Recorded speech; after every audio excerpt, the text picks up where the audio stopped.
And it's worth mentioning that around this time, so the years 1987 to 1992 are broadly considered the golden age of sampling in hip-hop. So after that point, sampling became a bit more difficult.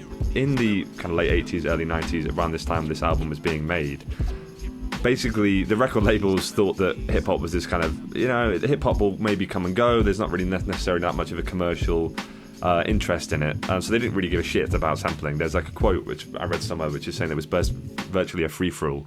So they would let any samples can go, Tip would sample whatever he wanted, and he'd had 6 samples in one song and that was whatever. The exception to that, interestingly, is Lou Reed. So obviously sampled Walk on the Wild Side in Can I Kick It. Lou Reed demanded 100% royalties and 100% publishing rights for that sample, which they gave him. So now that song, everything to do with that song, all the money is always gone to Lou Reed. Anyway, this changed in 1991. The Turtles actually sued De La Soul for using elements from the song You Showed Me, and then that lawsuit just kind of opened up the floodgates, and from that point on, samples had to be cleared. To illustrate how kind of bad and expensive it got for hip-hop artists or producers, on the album Midnight Marauders, 50% of the whole budget for the album was spent on clearing samples, which to me is just mind-blowing. From this album where it was a free-for-all, no one really gave a shit, to half of the budget going towards sampling, it's quite like a change, isn't it? Definitely. In the tools of the people making the music, to have that just completely not locked off, but kind of narrowed so dramatically must have been, it's a massive hurdle. Yeah, to be fair, sampling is one of those things that you can kind of see it from both sides, right? Like, I don't know that much of the details about how the actual processes of royalties and publishing rights and all that kind of mechanisms work. But there's cases in which maybe the artist sampling gets screwed over, but there's also lots of cases where the artist that is sampled also gets fucked over. Yes. Lou Reed notwithstanding. I've been trying to do a bit of reading about this, and to be honest, there's a lot of websites that just offer like really boring text. So I'm going to try and explain this in a way that isn't completely crap. I guess it's legal talk, right? Literally, it's these. Ultimately, and so basically, if you want to sample a song, there's 2 things that you need to have.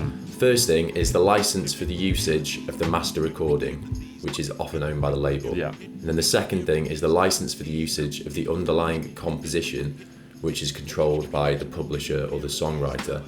And basically, if you're going to sample anything, you need to have those 2 things. And then the advance cost and the revenue percentage that you negotiate will vary depending on the sample and the song. And it can obviously vary dramatically. I think what you were saying there about the person being sampled, quite an interesting point to highlight the issues around this. Is one of the most sampled songs in music history is a 1969 track called Amen Brother by the soul group The Winstons. And basically artists have specifically sampled in that song what is now known as the Amen break. And it's basically just like a drum break that lasts about 7 seconds and was performed by the drummer Gregory Coleman.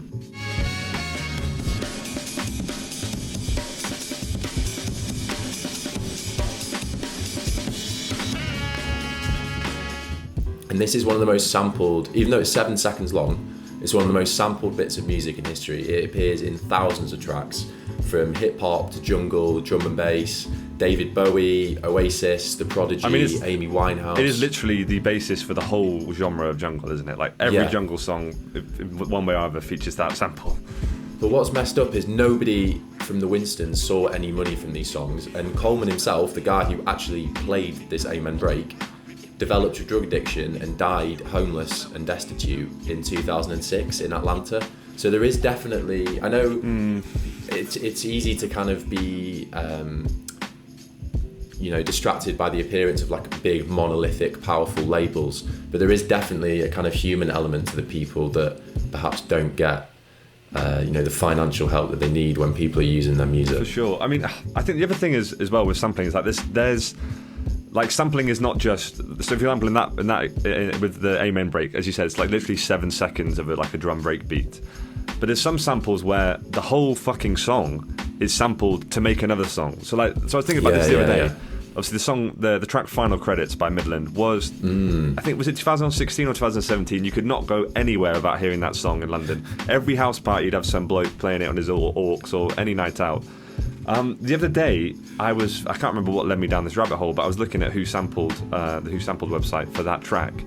And have you ever listened to the original sample for that song? Yeah, I have, man. It's literally the exact, it's like he's sampled it a bit and added some stuff. It is the exact same song, except Midland's added that a cappella over the top of it. And it's just a joke. Yeah. Like, there's sampling a 7-second breakbeat and then there's sampling a whole song. I mean, it just makes you think about, surely there should be some legal element of you're using the sample to this extent or that extent, Yeah, I think, loads of house music that's based on that kind of disco sound is basically just have a 4/4 intro that the producer's written and then just slot quite nicely in an extended clip of the song. Yeah. But this is the problem about sampling. We don't know what Midland paid for that. It would be really interesting. I would love to know that, man. To know that information. So if anybody out there can tell us that, then definitely get in touch. So how much money did the original artist make off what was probably the most popular disco house track of the last 5 years? Yeah, that's super interesting.